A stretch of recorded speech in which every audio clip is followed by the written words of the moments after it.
Hey folks, this is JR with DIY Prepper. Welcome to the channel. If you've been paying attention to what's going on in the world right now, or even just making a trip to the grocery store, you've probably noticed that things are a little bit weird. Inflation's still running wild. Who knows what's going to happen with our supply chain in the next few months, and major world powers are at each other's throats like soccer moms fighting over the last package of toilet paper back in 2020. And with all that, the possibility of us having to rely on what we already have stored in our home seems to be growing, even if it's just to avoid spending way more on stuff than it's actually worth. So today, we're going to go over 10 of the most important kinds of items that every prepper should be stockpiling. And while this is a topic that I've covered in the past, in this video I'll be going over some tips and ideas that I didn't include in the other ones, including options for folks with different budgets and those who live in different environments, because someone who lives in like an apartment in a major city is probably going to need slightly different stuff than another person who lives on like 100 acres in Wyoming. And first up, we're going to talk about water. And even though this is pretty much the most basic prep that you have, a lot of folks still get it wrong. They do things like stockpile food that requires water to prepare, and they don't consider that when they're trying to figure out how long their water is going to last. Then they may only store drinking water when they could store water for other tasks as well. But fortunately, everyone can store water regardless of what their budget is. If you don't have a lot of money, you can reuse soda bottles and juice jugs. Just clean them out real good first. But since most of those are clear, be sure to store them in a dark area to prevent algae from growing inside of them. Then old laundry detergent jugs work well for holding water that you could use for cleaning tasks, flushing toilets, or anything else other than drinking. Then if your budget's a little bigger, you can pick up aquatainers or military water cans, and those are a lot more durable and suitable for long-term use. After that, 55-gallon drums, IBC totes, or even underground cisterns can be used if you have the space for them. Then if you have an apartment, collapsible water containers and bathtub bladders like the Aquapod are excellent options. For water collection, folks in urban environments can use collapsible rain barrels or everyday items like a kiddie pool and a tarp. And now's a really good time to pick up those little pools since temperatures are warming up and stores are carrying them again. Then, if you own your home, an integrated rainwater harvesting system is always a good idea. Just be sure that you purify any water that you collect because birds poop literally everywhere, ranging from like your neighbor's bald head all the way to your roof. So any water from that is going to be contaminated, and if you have shingles, you're going to have at least trace amounts of different kinds of chemicals in there. So be sure to have some sort of filter that can remove both bacteria and chemicals. You may also want to keep some mosquito dunks in your rain barrels to prevent those nasty little jokers from turning your water supply into a breeding ground, because that's just terrible. Then when it comes to water treatment, Sawyer filters are good entry-level options because they remove most biological contaminants and they're cheap, but they don't remove viruses or chemicals. For that, you're going to need to step up to a Grail purifier bottle. Those can remove pretty much anything you can reasonably expect to come across. Then water purification tablets are a good backup option for things like your Bugout bag and other kits, just in case something happens to your main filters. Then for home use, countertop filters are great. Berkey was the big name in town for a while, but due to some ongoing legal doo-doo, you can't get their black Berkey filtering elements right now. But another company called Boru or Boro, something like that, is selling pretty much the same thing, just without saying that it can remove biological contaminants. That's partially what got Berkey in trouble, but those types of filters are very good at removing chemicals because they have a lot of activated charcoal in them. Then, of course, you can always boil water or use plain disinfecting bleach to remove biological contaminants, and I showed my full water purification plan in a previous video, and I'll be sure to link to that in the description below. Next up, we're going to talk about food, but before we do that, I'd like to thank the sponsor of today's video, Outlast Supply. This is a new company, but it's one that's impressed me a lot so far. Normally, when I get contacted by companies like this, there are some pretty big red flags, the most common one being that they sell junk that'll break the first time that you dare try to use it. But with Outlast, that isn't the case at all. As I was browsing their website, I saw a lot of things that I own myself and have recommended on the channel in the past. I also did sort of a secret order without them knowing that it was me. They shipped that order fast. I got exactly what I wanted, and they even threw in this extra protein bar, which is pretty cool. So if you're wanting to pick up some new preps or survival gear, then be sure to check them out using the link in the description below. Now, when it comes to food, if you're on a budget, your best bet is going to be to start with dry staples and canned goods. Things like rice and pasta will give you the grains that you need, while canned beef, chicken, and tuna are really good sources of protein. Then canned fruits and vegetables will kind of round out the other nutrients that your body needs. And all those, they store for a really long time, and they're relatively easy to cook, but you will need a lot of water to prepare things like dried beans, rice, and pasta. And I've included a full list of dry goods and canned goods that preppers should stockpile in my ultimate stockpile checklist. It's free for anyone who signs up for my newsletter, and you can find that using the link in the description below. If you've got a little more money to spend, freeze-dried meals are good to have as well. They store for decades, and they're lightweight, which also makes the individual pouches really good choices for bug-out bags and other kits. They're also a good way to stock up on things like eggs, butter, and cheese, which are versatile, but hard to find during a shortage and don't really store well other ways. Also, don't forget to stockpile other basics like salt, sugar, baking soda, and yeast. And then kitchen tools are important as well. You'll want multiple can openers since they tend to break at the worst possible time, along with some cast iron cookware. Cast iron is tough. It can go from the stovetop to campfires without any problems at all.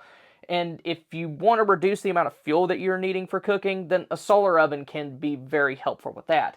But of course, stored food only lasts for so long, so it's a good idea to have ways to procure or produce additional food as time goes on. If you're in an urban environment, then container gardening, microgreens, and even mushroom grow kits can help you supplement your diet. If you're in a suburban or rural area and have more room to work with, then raised beds, chickens, greenhouses, row gardens could all be viable options. Then also, don't overlook edible landscaping. Berry bushes and fruit trees blend in and pull double duty by feeding your family. Like I just picked up a couple of blueberry bushes and I'm going to be sticking in my backyard pretty soon. And y'all, if this is helpful, be sure to throat punch the like button and share this video with your friends. That'll really help me out. Next up is energy preps, and for power generation, hand crank lights and solar lanterns are great budget options. Then for larger budgets, gas and solar generators can be real game changers. If you want something a little more portable for smaller devices, then the BioLite camp stove is a good option. It burns wood and it can charge your USB devices using the energy it collects from the heat produced by the fire inside of it. When it comes to storing power, you'll want a mix of AA and AAA batteries, preferably rechargeable ones, and also other types of batteries. Those include power banks made by companies like Anker, along with even power tool batteries. If you use Ryobi, Milwaukee, DeWalt, any of those guys, make sure that you've got extra batteries on hand. For fuel, gasoline is a must for most people, but remember to rotate it and use fuel stabilizer. Diesel can last a few months longer than gas, but it can gel in cold weather. Propane, though, is my favorite fuel to stockpile since it's very versatile and it can be stored almost indefinitely. Then butane's great for smaller stoves, while kerosene works for heaters and oil lamps. If you have a small spirit burner, be sure to stock up on denatured alcohol. And if you don't have any sort of fuel-based stove yet, then gel-based fuels like Sterno can be a good budget option. After that is medical preps, and this is something that a lot of preppers overlook. And for this, start with prescription meds if you need them. Try to talk to your doctor about getting an extended supply, and if they won't go for that, you may be able to get a legally prescribed emergency supply from companies like Jace Medical. Also, be sure to have plenty over-the-counter stuff like acetaminophen, Benadryl, and Pepcid, along with activated charcoal in case you get food poisoning, because that's probably going to happen, or maybe you eat something that you shouldn't have. Then for first aid, go beyond just band-aids. Get a trauma kit with gauze, antiseptics, tourniquets, and a splint. A dental kit's smart too, because a toothache during a disaster can be pretty debilitating and it could lead to more serious issues later on. Also be sure to have other things like a blood pressure cuff, CPR mask, and a thermometer. And don't forget spare glasses or contacts. If you need them, having backups could be a pretty big deal. Then primitive remedies are also worth checking out. Herbs like garlic, ginger, peppermint, and plantain can help with minor ailments, and books like The Lost Book of Herbal Remedies and Where There Is No Doctor are excellent resources to have on hand, especially if the internet's down. But of course, disclaimer, if you can, see a real doctor whenever possible. Then cleanliness will be crucial when sanitation systems aren't working, so you'll need some cleaning supplies. If you're bathing with limited water, baby wipes and rinse-free body wash will be very helpful. Solar showers and gravity-fed shower bags can also make a big difference, especially for morale. When it comes to cleaning your space, bleach, hydrogen peroxide, vinegar, and disinfectant spray will help keep germs at bay, and off-grid laundry methods will help you keep your clothes clean so you don't smell like a moose. Also, don't forget feminine hygiene supplies. Both disposable and reusable options are good to have.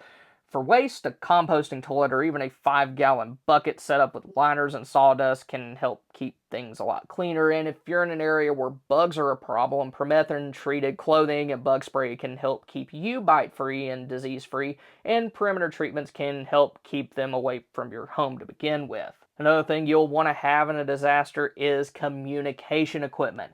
Satellite phones are pretty pricey, but they're a reliable option, especially for rural folks with no cell signal or if all cell phones go out. But for those on a budget, radios can give you a lot of options. FRS radios are basic, require no license. Those are the ones that you can pick up at your local big box store. Everything from the nicer Midland radios you can get in the sporting goods section all the way to the radios in like the little kids' toy areas. All those are FRS, although some are definitely better than others, obviously. GMRS radios are a big step up from those. They give you better range, don't cost a whole lot more for the radios themselves, but they do require a license to use while society is up and running. Put that in there. And it is annoying, but it only costs like $35 for 10 years, and it covers everyone in your family. They use the same frequencies as FRS radios, just with more power, and some, like the ones I have, can even pick up ham frequencies, NOAA weather stations, and local FM radio. They just won't be able to transmit on those other frequencies. Ham radio is the best option for long-range communication, but it does require a test and a license, and there's a steeper learning curve for those types of radios. But whatever you choose, print out some cheat sheets for using your radios, like how to change frequencies, and have like frequencies for repeaters in your area written down, and make sure that everyone in your group knows how to use them. Then also be sure to have charging cables and USB battery banks for your cell phone in your car and also all your kits. Next, we'll talk a little bit about defense, because in an emergency, there's always a chance that you could come across some dipstick who wants to harm you or your loved ones. Maybe they're desperate or just deranged. Things like solar-powered driveway alarms and magnetic door and window alarms will help you know if someone is coming your way. And hardening the entrances to your home is always a good idea, even if it's just replacing the screws holding your strike plate in place with some that are a little longer. But if you want to learn more about the fun side of defense, be sure to check out my other channel, DIY Prepper Reloaded. The next group of items that preppers should be stockpiling are those that can be used for repair and maintenance, because stuff's going to break down. Good duct tape, like Gorilla Tape, along with super glue, JB Weld, and other kinds of epoxy can fix a lot of problems with gear and other items. Then for around the house, screws, nails, bolts, zip ties, and hose clamps are all good to have. And also make sure that you have some basic tools like screwdrivers, hammers, pliers, a multi-tool, and a cordless drill with some spare batteries. A sewing kit with heavy-duty thread can fix clothes, tents, and even gear straps. And then don't forget about spare parts for your equipment, things like oil, filters, and pull cords for your generator and other stuff. Sharpening tools are also pretty important. I have the Spyderco Sharp Maker, which does an excellent job of sharpening the knives. I really like it, and it's easy to use. Next up, preppers should also have plenty of reference materials, because if the grid goes the way of the dodo, so will the internet and Google search. So be sure to stock up on good survival books like the SAS Survival Handbook, the Survival Medicine Handbook, and the Encyclopedia of Country Living. You know, the three I talk about all the stinking time. If you're gardening, the new Victory Garden is a very good resource, although it is a little old. I don't recommend using pressure-treated lumber for things like raised beds, but it does have a lot of good information for the right times to plant certain things, so I think it's still useful. Then print out manuals for your equipment, things like generators, and also defensive tools. Basically anything that you might need to troubleshoot or replace parts on from time to time.